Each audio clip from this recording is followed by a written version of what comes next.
श्री गुरु चरण कमलेभ्यो नमः। मां यमुना देवी राम सदाशिवा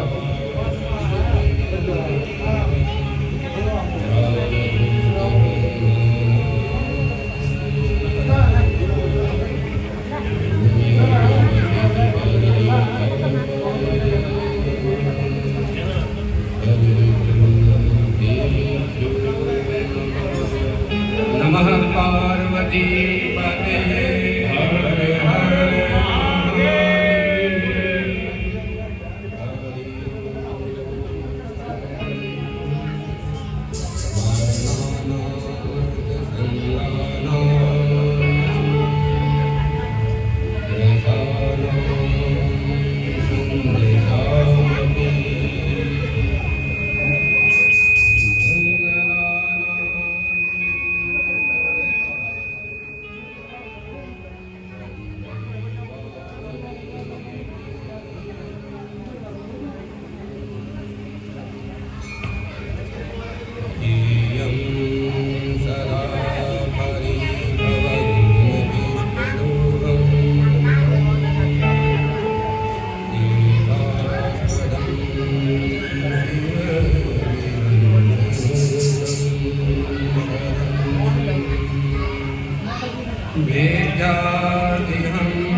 बोले श्री बांके बिहारी लाल की।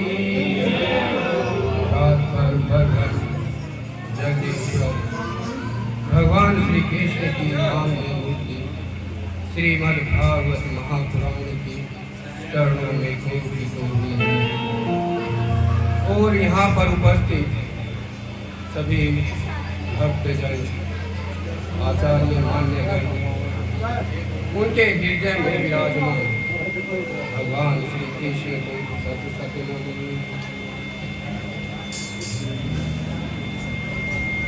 अब हम दूसरे दिन की कथा में प्रवेश कर रहे हैं। उससे पहले अपनी वाणी को पवित्र करते हुए भगवान श्री कृष्ण का नाम संकीर्तन करें। बोलिए श्री बांके बिहारी लाल की। श्री कृष्ण गोविंद हरे मुरारे, हे नाथ नारायण वासुदेव। श्री कृष्ण गोविंद हरे मुरारे, हे नाथ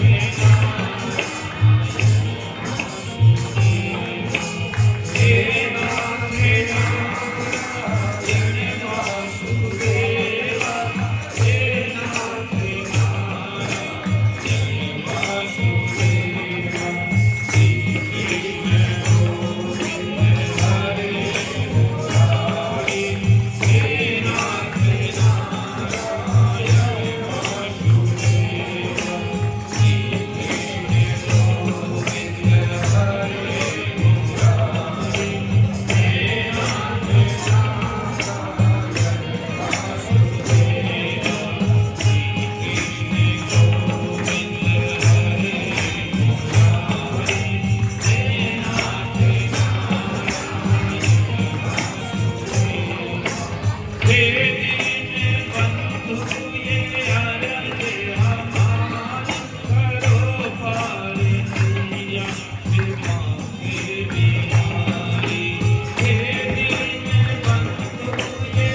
कल हमने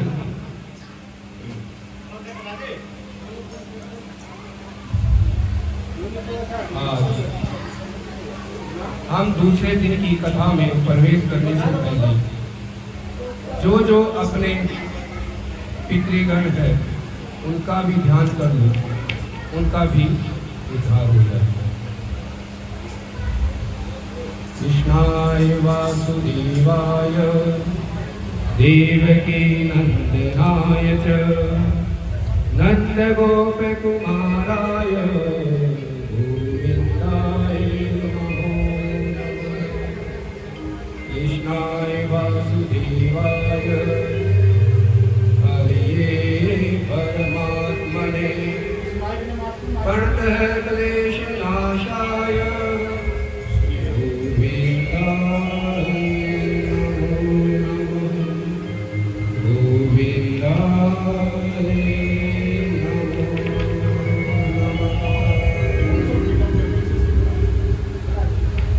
बोले श्री बांके बिहारी लाल की, बोले जमुना मैया की, बोले सांब सदा शिवा की, बोले बजरंग बली हनुमान की, बोले सरस्वती मैया की जय। कराए वीर बजरंगी। कल हमने जो कथा श्रवण की थी वह श्रीमद् भागवत महापुराण का महात्म्य की कथा, महिमा गाई गई उसमें कि श्रीमद् भागवत महापुराण के सुनने से क्या क्या हो सकता है, कौन कौन से पापों का अंत हो सकता है, जन्म में क्या जो जीवित है उन्हीं का उद्धार हो सकता है या मरणोपरांत भी उनका भी उद्धार हो सकता है। इसी की महिमा श्रीमद् भागवत महापुराण की महिमा आप लोगों ने श्रवण की। आज हम दूसरे दिन की कथा में प्रवेश करते हैं। जन्मादयस्य यतोऽन्वयदितरतः चार्धे प्रभीयस्वरा तेने ब्रह्महृदाय आदि कवये मुह्यन्ति सूरयः।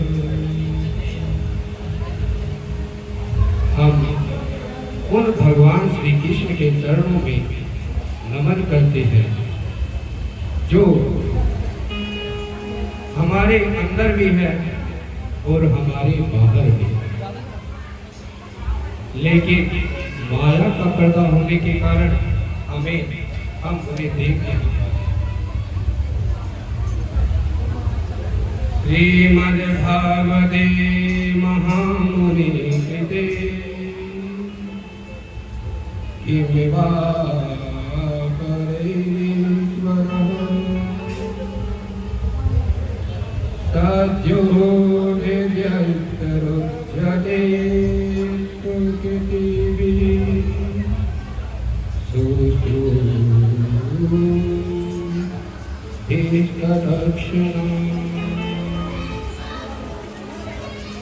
श्रीमद् भागवत महापुराण वह पुराण है जिसको श्रवण की इच्छा करने मात्र से यह सुनोगे। आप लोगों ने सुना कि कहीं पर श्रीमद् भागवत महापुराण का अनुष्ठान महायज्ञ हो रहा है। आपके मन में विचार आया कि मैं भी श्रीमद् भागवत कथा सुनने जाऊंगा। ऐसा विचार आते ही तत्क्षण उसी समय भगवान श्री कृष्ण उनके हृदय कमल में आकर अवरुद्ध हो जाते हैं। अवरुद्ध का वर्णन किया है। यही एक महापुराण है जिसके श्रवण की इच्छा से भगवान श्री कृष्ण अवरुद्ध हो जाते हैं। अवरुद्ध का मतलब क्या है? जैसे आप लोग कथा सुनने आए, आपके पास कोई फोन आ गया और आप स्वेच्छा से उठकर चले गए। ये हुआ आप कथा श्रवण करने आए और स्वेच्छा से उठकर चले गए।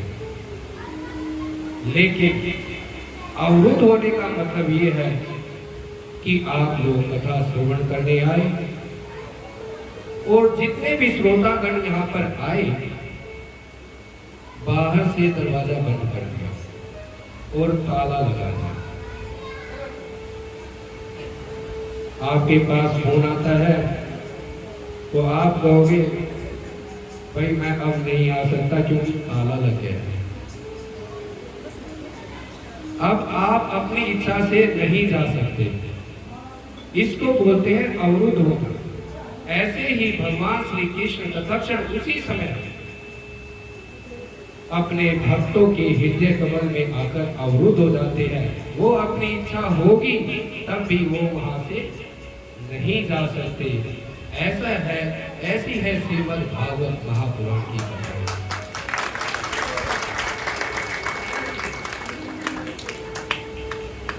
श्रीमद् भागवत महापुराण सोनक जी और सूत जी के माध्यम से श्रवण करेंगे। सोनक जी ऋषि पूछते हैं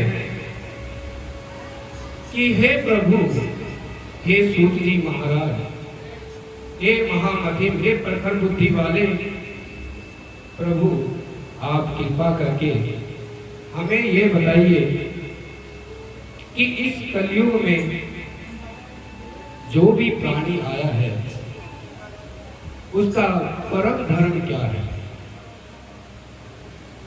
जिससे उसका कल्याण हो सके और उसको क्या करना चाहिए कि उसका कल्याण हो सके। सूत जी महाराज कहते हैं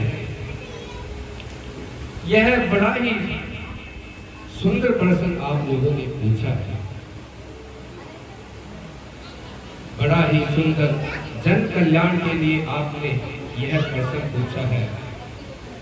तो उससे पहले मैं अपने गुरुदेव, जिसके मुख से मैंने श्रीमद् भागवत कथा सुनी थी, उन सुखदेव मुनि जी का ध्यान कर लेते हैं। प्रवर्जन्त मनुपेतं पीतकृत्यं द्वैपायनो विरह कातर आजुहाव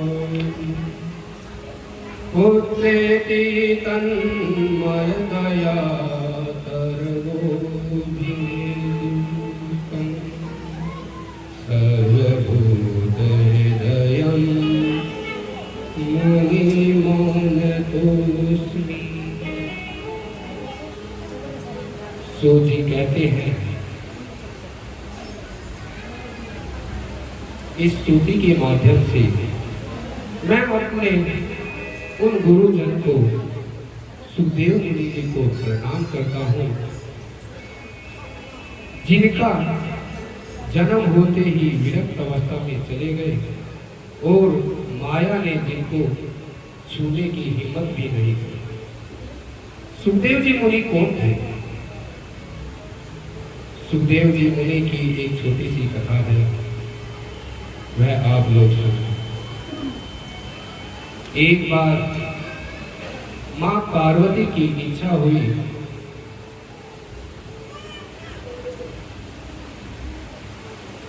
कि प्रभु भगवान शिव से प्रार्थना करती है कि प्रभु आप मुझे अमृत ज्ञान दीजिए। तब भगवान शिव कहते हैं, यह अमृत ज्ञान इतना दुर्लभ है, इसको ऐसी जगह पर सुनाना चाहिए जहां पर कोई भी ना हो। तब भगवान शिव और मां पार्वती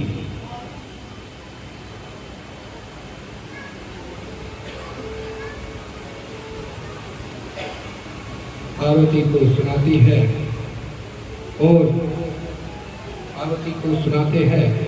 वो जाते हैं, अभी तीर्थ यात्रा चलती है पहलगांव से। रास्ते में जाते जाते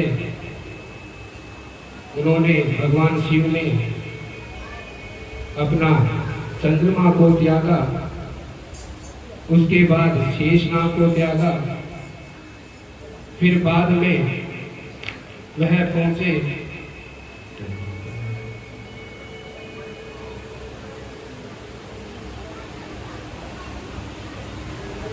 एक गुफा में, जहां पर आजकल यात्रा चली हुई है, शिवलिंग प्रतिष्ठित होते हैं। वहां पर जाकर भगवान शिव ने अपनी डमरू की ध्वनि बजाई और जितने भी वहां पर पशु पक्षी थे, जो भी थे, वो वहां से पलायन कर गए। लेकिन एक जो तोता था, उसका अंडा वहां था और वह उस डमरू की डोरी से फट गया। उसमें उड़ने का सामर्थ्य नहीं था, तो वह वहीं पर रुका रहा। तो भगवान शिव मां पार्वती को कथा सुनाती है। वह अमर कथा है, जो आजकल शिवलिंग है, वह अमरनाथ की यात्रा जो चल रही है, वहीं पर अमरनाथ में भगवान शिव मां पार्वती को अमर कथा सुनाते हैं। बीच में मां पार्वती को नींद आ जाती है। तोते की आदत होती है कि किसी की कॉपी करना, नकल उतारना। जैसे जैसे मां पार्वती हुंगारे भर रही थी, मां पार्वती की निद्रा आने पर मां पार्वती के स्थान पर उस तोते ने हुंकार भरा, हाँ हाँ। भगवान शिव अमर कथा सुनाते चले गए, आंखें बंद कर और वह तोता हुंकार भरता गया। जब वह कथा वह अमर कथा पूर्ण हुई, तब भगवान शिव ने अपने नेत्र खोले। तब उन्होंने देखा कि मां पार्वती जो पार्वती हो तो सो रही है। तो उन्होंने देखा तो हुंकार कौन भर रहा था। तभी उनकी नजर जाती है उस तोते के ऊपर और वह अमर कथा सुनकर अमर हो गए। लेकिन भगवान शिव की इच्छा थी कि यह कथा किसी को न सुने, तो भगवान शिव ने अपना त्रिशूल उस तोते को मारने के लिए प्रहार किया। आगे आगे तोता उड़ता चलता गया, पीछे पीछे त्रिशूल।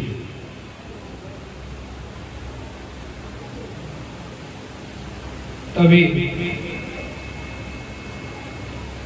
व्यास जी की पत्नी उस समय अपना मुख खोलकर जबाई ले रही थी। उसी समय वह तोता उनके मुख में घुस गया। अब किसी स्त्री पर प्रहार करने से पहले त्रिशूल बाहर ही इंतजार करता रहा। उन्होंने किसी गर्भ स्त्री को पर प्रहार नहीं किया, तो वो बाहर ही इंतजार करते रहे।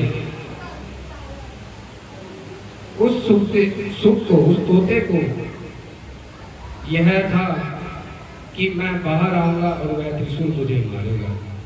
तो ऐसे 12 वर्ष तक वह तोता गर्भ में ही रहा। तब वेद व्यास जी भगवान शिव की स्तुति गाते हैं कि प्रभु कृपा करके आप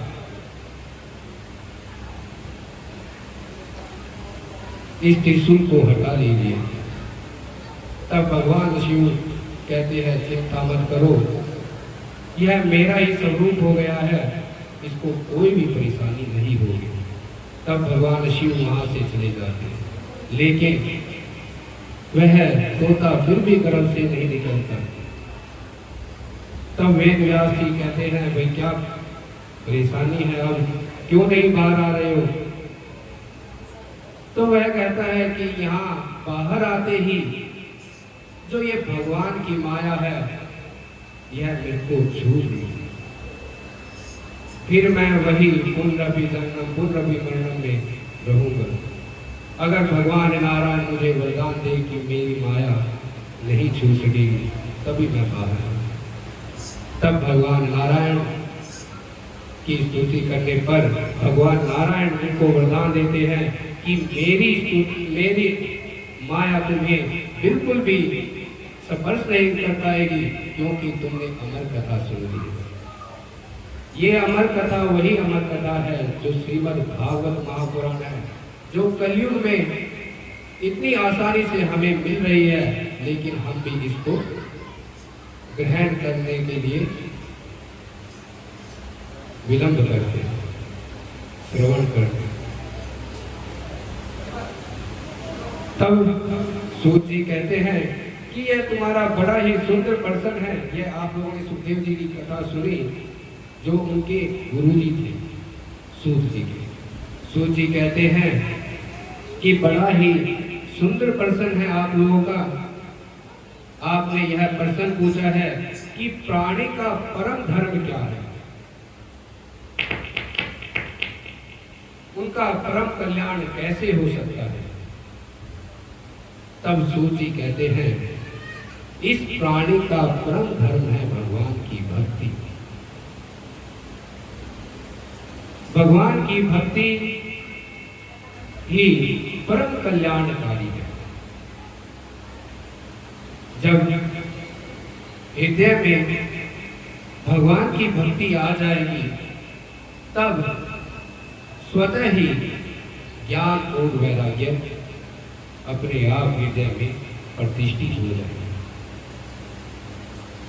दूसरा, धर्म क्या है और धन का क्या संबंध है।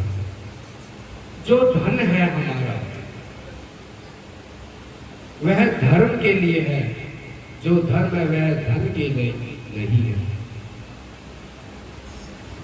जैसे हम अपना पेट भरण पोषण के लिए धन कमाते हैं, यह हमारी कोई कमाई नहीं। अपना धन कमाया पेट भरण से पहले धर्म के काम के लिए कुछ ना कुछ निकालना चाहिए, क्योंकि जो धर्म से हमने कार्य किया है वही हमारे साथ आगे जाएगा। हमें भगवान की भक्ति करनी चाहिए।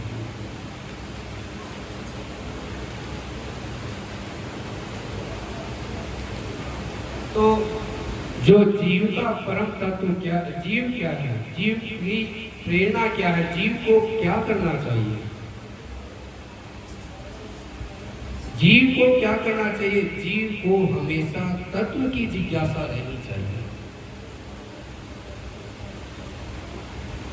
तत्व की, यह तत्व क्या है? तत्व ही है अखंड ज्ञान। अब जीव के बाद आ गई बात तत्व की जिज्ञासा होनी चाहिए। तत्व के बाद आ गया यह अखंड ज्ञान। यह अखंड ज्ञान क्या है, इस कलयुग में कैसे प्राप्त होगा और यह क्या चीज है? तत्व ज्ञान, अखंड ज्ञान, जिसे योगी जन परमात्मा कहते हैं। तत्व ज्ञानी इसी को ब्रह्म कहते हैं और भक्त जन इसी को भगवान कहते हैं। बोलिए भक्तवत्सल भगवान की।